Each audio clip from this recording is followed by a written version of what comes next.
नमस्कार दोस्तों। आज मैं आया हूँ आपके पास एक नया टॉपिक के साथ। पिछले टॉपिक में हमने जिक्र करा था नागरिकता से संबंधित। अभी जो हम नया टॉपिक पढ़ेंगे और नागरिकता के क्रम को ही आगे ले जाते हुए संविधान में जो अगला भाग आता है वो आता है मौलिक अधिकारों का। मौलिक अधिकार किसी भी प्रतियोगी परीक्षा के लिहाज से सबसे ज़्यादा महत्वपूर्ण है और यही एक भाग ऐसा है जिसको बच्चे पढ़ते भी हैं और छोड़ भी देते हैं। तो आज हमारी कोशिश रहेगी कि आपको मौलिक अधिकारों की एक स्पष्ट और एक छोटी सी वीडियो में अच्छी सी जानकारी दी जाए और आप इस वीडियो को देखें और अपने मूल अधिकारों को समझें और प्रतियोगी परीक्षाओं के लिहाज से अपने इस टॉपिक को तैयार करें। चलिए आइए शुरू करते हैं। देखिए, मौलिक अधिकार या मूल अधिकार। मौलिक अधिकार या मूल अधिकार हमारे संविधान के भाग 3 में और अनुच्छेद 12 से 35 तक बताए गए। हमारे संविधान में मौलिक अधिकारों का जो जिक्र किया गया है वो भाग 3 में किया गया है और अनुच्छेद 12 से लेकर 35 तक की जानकारी मौलिक अधिकारों से संबंधित है। संविधान में भाग 3 को क्या बोला जाता है? Magna carta. Magna carta. Magna carta क्या है? तो सन 1215 के आसपास इंग्लैंड में एक घोषणा या एक पत्र जारी किया गया जो मजदूरों के अधिकारों से संबंधित था। तो उस घोषणा पत्र में सबसे पहले आम जन के लिए, मजदूरों के लिए उनके अधिकारों की बात की गई थी। जब भी अधिकारों की बात होगी तो वहाँ पर मैग्ना कार्टा शब्द ऐड कर दिया जाएगा। इसी कारण संविधान के भाग 3 को संविधान का मैग्ना कार्टा भी कहा जाता है। इसके बाद हमारे संविधान जब बनकर तैयार हुआ और 26 जनवरी 1950 को लागू हो गया, उस समय यानी मूल संविधान में अधिकारों की जो संख्या थी वो 7 थी।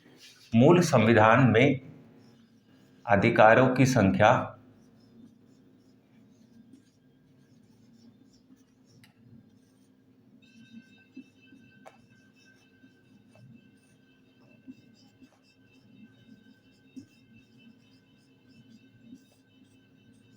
मूल संविधान में अधिकारों की संख्या 7 थी, परंतु एक मौलिक अधिकार को मौलिक अधिकारों की श्रेणी से हटाकर कानूनी अधिकार बना दिया गया और वर्तमान में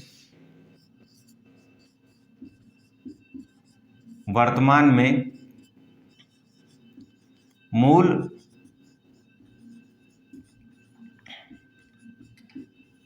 अधिकारों की संख्या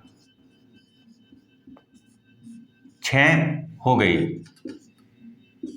मूल संविधान में मौलिक अधिकारों या मूल अधिकारों की संख्या 7 थी, परंतु वर्तमान में मूल अधिकार या मौलिक अधिकारों की संख्या घटकर 6 हो गई है। इसमें से एक मौलिक अधिकार को हटाकर कानूनी अधिकार बना दिया गया है। ठीक, अब इसमें से जो एक मौलिक अधिकार निकाला गया है वो अधिकार है आपका संपत्ति का अधिकार।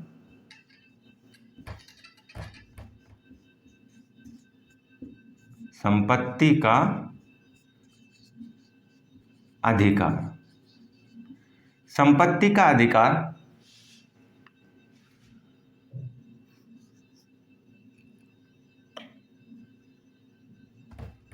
44वें संविधान संशोधन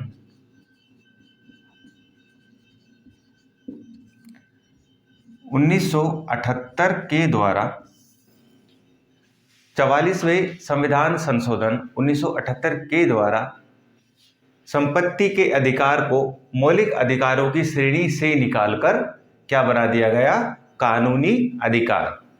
अब आप सोच रहे होंगे कि मौलिक अधिकार और कानूनी अधिकार दोनों एक ही हैं। तो देखिए, मैं आपको बता दूं, मौलिक अधिकार, अगर किसी भी व्यक्ति का मौलिक अधिकार छीना जाता है या उसका दुरुपयोग किया जाता है तो वह व्यक्ति अपने मौलिक अधिकारों के बचाव के लिए सीधे भारत के सुप्रीम कोर्ट या हाई कोर्ट में जा सकता है। परंतु अब बात करें कानूनी अधिकार की, तो इस संबंध में न्यायपालिका आपकी कोई भी मदद नहीं करेगी। ठीक, तो मौलिक अधिकार और कानूनी अधिकार में एक सिंपल सा डिफरेंस यही है कि मौलिक अधिकारों में न्यायालय की जिम्मेदारी बनती है व्यक्ति की मदद करना, और कानूनी अधिकारों में न्यायालय की कोई भी जिम्मेदारी नहीं बनती। अब हम देखेंगे कि मौलिक अधिकार जो कि मूल संविधान में बने या वर्तमान में मौलिक अधिकार है वो कितनी श्रेणियों में बटे हुए हैं और किस प्रकार से उनका क्रम है। चलिए आइए देखते हैं मौलिक अधिकार को कितने हिस्सों में बांटा गया है। तो 6 हिस्सों में बांटा गया है। इन सब में पहला जो आपका अधिकार देखने को मिलता है वो है समता का अधिकार। समता का अधिकार आपके अनुच्छेद 14 से लेकर 18 तक, अनुच्छेद 14 से अनुच्छेद 18 तक समता के अधिकार से संबंधित है। इसके बाद स्वतंत्रता का अधिकार, स्वतंत्रता का अधिकार अनुच्छेद 19 से लेकर अनुच्छेद 22 तक, अनुच्छेद 19 से अनुच्छेद 22 तक स्वतंत्रता के अधिकार से संबंधित है। इसके बाद शोषण के विरुद्ध अधिकार, शोषण के विरुद्ध अधिकार अनुच्छेद 23 और अनुच्छेद 24, अनुच्छेद 23 और अनुच्छेद 24 स्वतंत्रता के अधिकार से संबंधित है। इसके बाद धार्मिक स्वतंत्रता, धार्मिक स्वतंत्रता अनुच्छेद 25 से अनुच्छेद 28 तक, धार्मिक स्वतंत्रता अनुच्छेद 25 से अनुच्छेद 28 तक हमें देखने को मिलती है। इसके बाद सांस्कृतिक अधिकार, सांस्कृतिक अधिकार अनुच्छेद 29 और अनुच्छेद 30, अनुच्छेद 29 और अनुच्छेद 30 सांस्कृतिक अधिकारों से संबंधित है। इसके बाद संवैधानिक उपचारों का अधिकार अनुच्छेद 32, अनुच्छेद 32 संवैधानिक उपचारों का अधिकार है। संवैधानिक उपचारों में सुप्रीम कोर्ट या हाई कोर्ट 5 तरह की रिट जारी करती है। अगर किसी भी व्यक्ति के मौलिक अधिकारों का हनन होता है किसी भी तरीके से, किसी भी व्यक्ति के द्वारा, किसी भी सरकार, किसी भी अलग इकाई के द्वारा, तो सुप्रीम कोर्ट या हाई कोर्ट उसके बचाव पक्ष में रिट जारी करती है और वो रिट संवैधानिक उपचारों का ही एक हिस्सा है। अब हम जानेंगे एक एक आर्टिकल से संबंधित बातें और समझेंगे एक एक आर्टिकल में मौलिक अधिकारों से संबंधित क्या क्या बताया गया है। आइए समझते हैं मौलिक अधिकारों की श्रेणी में सबसे पहला अधिकार समता का अधिकार। समता के अधिकार में आपको 5 तरह के अनुच्छेद देखने को मिलते हैं और इन्हीं अनुच्छेदों में बताया गया है कि समता का अधिकार किस प्रकार से संविधान में परिभाषित किया गया है। सबसे पहला अनुच्छेद 14, इसमें बताया गया है कि कानून के समक्ष समानता।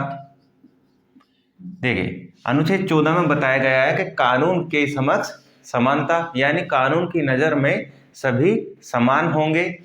इसके बाद धर्म, जाति, लिंग, समुदाय यानी धर्म, जाति, लिंग, समुदाय आदि किसी के भी आधार पर समाज में किसी भी इंसान के साथ में, किसी भी नागरिक के साथ में भेदभाव नहीं किया जाएगा। अनुच्छेद 16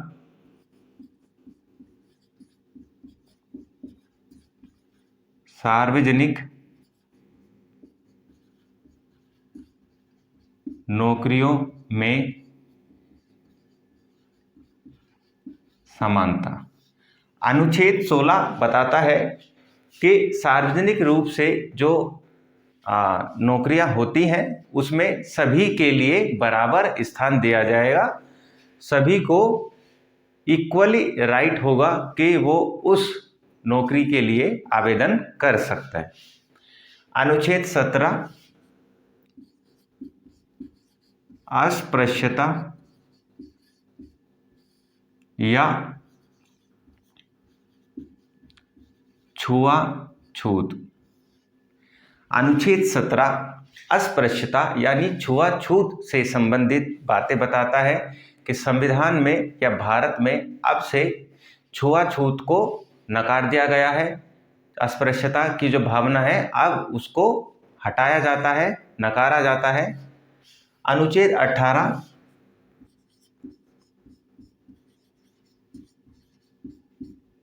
उपाधियों का अंत।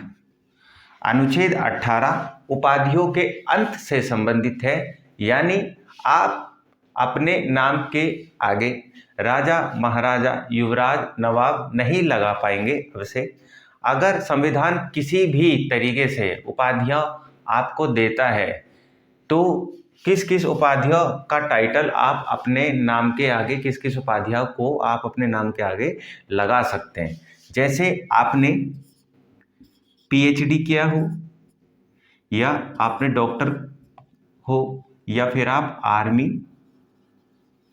नेवी, एयरफोर्स के किसी भी अधिकारी के पद पर अगर आप हैं तो आप उन उपाधियों को अपने नाम के साथ लगा सकते हैं। इसके अलावा भारत सरकार ने, संविधान ने भी सभी उपाधियों का अंत कर दिया गया है। अब समता के अधिकार के बाद बात आती है स्वतंत्रता के अधिकार की। देखिए, अगले क्रम के हिसाब से बढ़ते हुए अगला जो मौलिक अधिकार होता है वो है स्वतंत्रता का अधिकार। स्वतंत्रता का अधिकार हमारे अनुच्छेद 19 से लेकर अनुच्छेद 22 तक में बताया गया है। अनुच्छेद 19 बताता है अभिव्यक्ति की स्वतंत्रता। अनुच्छेद 19 में बात हुई है अभिव्यक्ति की स्वतंत्रता, यानी कोई भी भारत का व्यक्ति है तो उसकी स्वतंत्रता किस किस तरीके से हो सकती है। तो इसी क्रम को अनुच्छेद 19 के सब अनुच्छेदों में बताया गया है। 6 आपके सब आर्टिकल्स हैं, इसके अंदर आपके अभिव्यक्ति की स्वतंत्रता की चर्चा की गई है। सबसे पहले वाक यानी बोलने की स्वतंत्रता, यानी भारत के किसी भी नागरिक को अपने विचार रखने और बोलने की स्वतंत्रता है। इसके बाद सम्मेलन की स्वतंत्रता, यानी भारत में कोई भी व्यक्ति अपनी मांगों को रखने के लिए या किसी भी तरीके से अपने विचारों को प्रकट करने के लिए सम्मेलन रख सकता है, सभाएं बुला सकता है, ठीक है। परंतु संविधान में हड़ताल करने का कोई भी जिक्र नहीं किया गया है। सम्मेलन आप अपनी मांगों को रखने के लिए कर सकते हैं, परंतु हड़ताल का जिक्र संविधान में कहीं भी नहीं किया गया है। इसके बाद संघ या सभा बनाने की स्वतंत्रता। देखिए, भारतीय संविधान में ये छूट दी गई है कि कोई भी व्यक्ति या व्यक्तियों का समूह राजनीतिक दल या कोई भी प्राइवेट संस्था मिलकर बना सकते हैं, बस अगर वो दल या वो संस्था भारत की एकता और अखंडता को चुनौती ना दे। इसके अलावा घूमने की स्वतंत्रता, यानी भारत का कोई भी व्यक्ति भारत के किसी भी हिस्से में कभी भी आ जा सकता है, घूम सकता है, बशर्ते वहाँ पर किसी भी तरीके की कोई कानूनी पाबंदी ना लगाई गई हो। इसके बाद निवास की स्वतंत्रता। कोई व्यक्ति भारत के किसी भी हिस्से में जाकर बस सकता है, रह सकता है। इस पर भारत सरकार या किसी अन्य व्यक्ति के द्वारा उसके ऊपर दबाव नहीं डाला जाएगा। इसके बाद व्यवसाय की स्वतंत्रता, यानी कोई व्यक्ति कोई भी व्यवसाय अपना सकता है भारत के अंदर। कोई किसी भी वर्ण व्यवस्था या कैटेगरी के हिसाब से कि कोई भी व्यवसाय आपका निश्चित नहीं किया गया है कि आप यही व्यवसाय अपनाएंगे, आपकी जो मर्जी है आप वो अपना सकते हैं।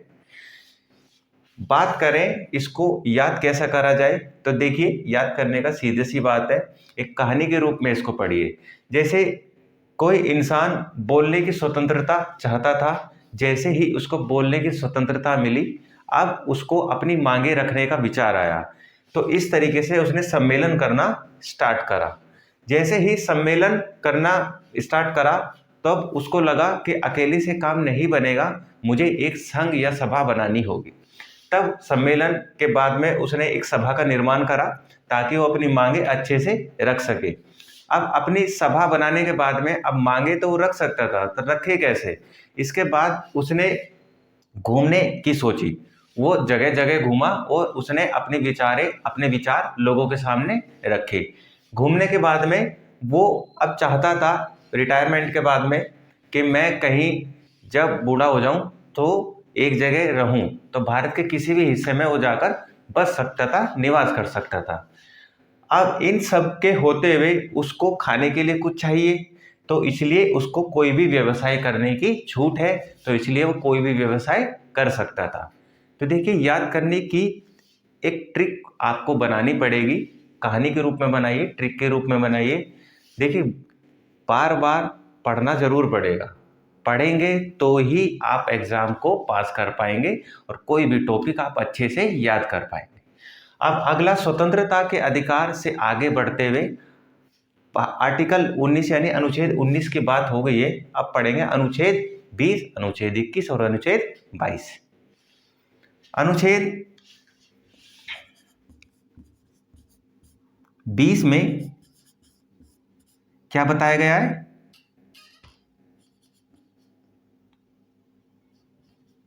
आपराधिक दोष सिद्धि।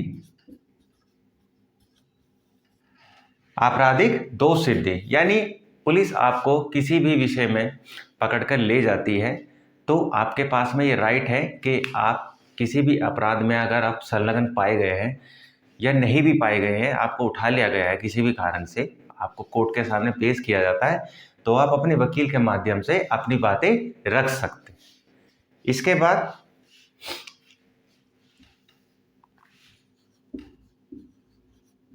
अनुच्छेद 21, अनुच्छेद 21 बताता है प्राण व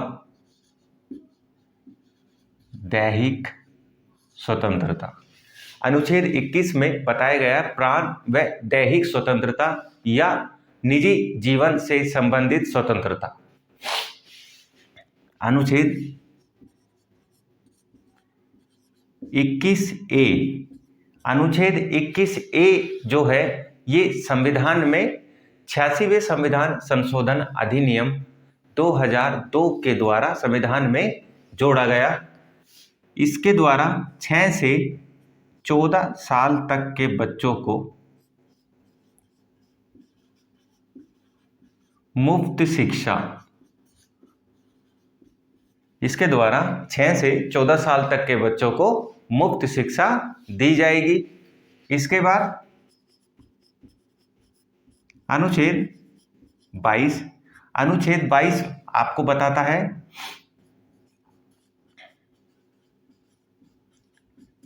गिरफ्तारी के विरुद्ध स्वतंत्रता। अनुच्छेद 22 बताता है आपको गिरफ्तारी के विरुद्ध स्वतंत्रता, यानी आपको बिना किसी कारण या आपको पता है कि आपने कोई अपराध किया नहीं है और पुलिस आपको पकड़ के लेके जा रही है, तब आप अपनी गिरफ्तारी के विरुद्ध स्वतंत्रता का आपका अधिकार है। आप पुलिस से पूछ सकते हैं कि आप मेरे को किस गुनाह में, किस अपराध में लेके जा रहे हैं। अगर पुलिस लेके जा भी रही है तो आप अपने वकील को कॉल कर सकते हैं और अपना बचाव पक्ष रख सकते हैं। इस स्वतंत्रता के अधिकार के बाद अगला जो क्रम में आपका अधिकार आता है वो आता है शोषण के विरुद्ध अधिकार। देखिए, क्रम में आगे बढ़ते हुए अगला जो आपका मौलिक अधिकार आता है वो होता है शोषण के विरुद्ध अधिकार। इस मौलिक अधिकार में आपके दो अनुच्छेदों के बारे में चर्चा की गई है। अनुच्छेद 23 बताता है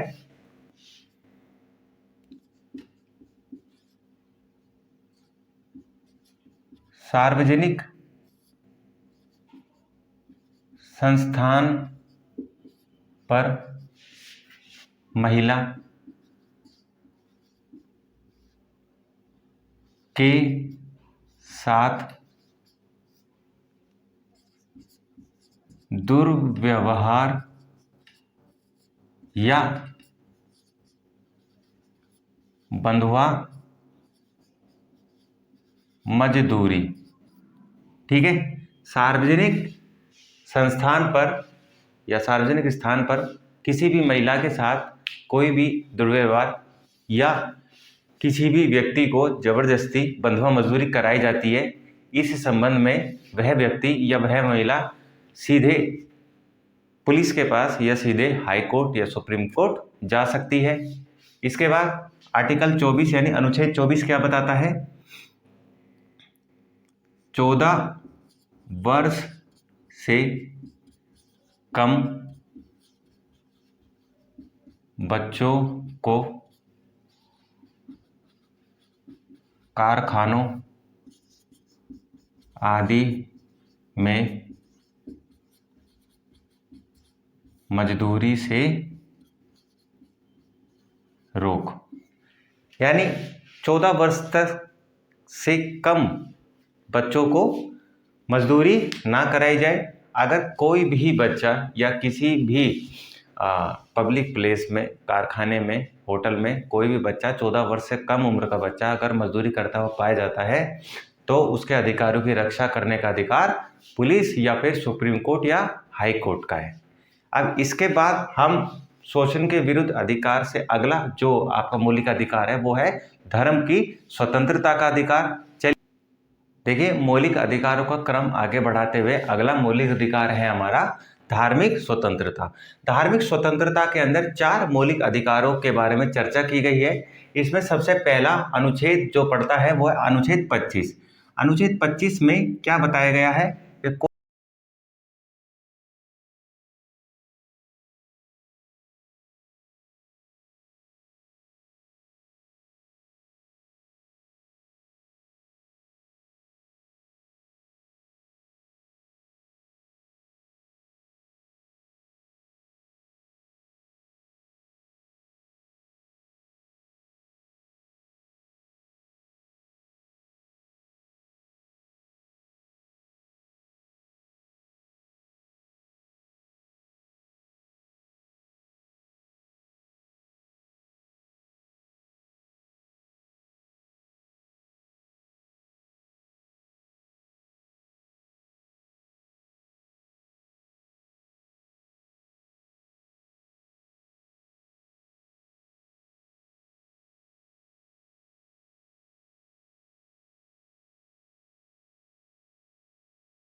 देखिए, अगला जो हमारा मौलिक अधिकार है वो है संस्कृति व शिक्षा संबंधी अधिकार।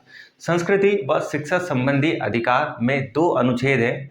दोनों अनुच्छेद में पहला वाला जो अनुच्छेद है, अनुच्छेद 29, इसके अंदर यह बताया गया है कि भारत में कोई भी व्यक्ति भाषा,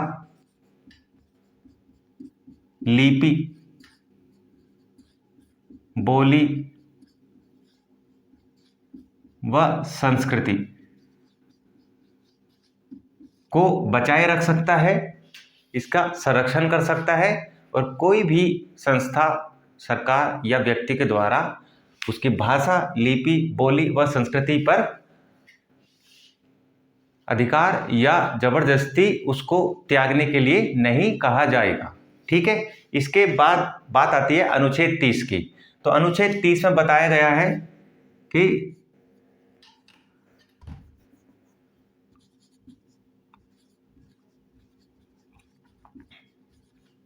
अल्पसंख्यक समुदाय अपने शिक्षण संस्थान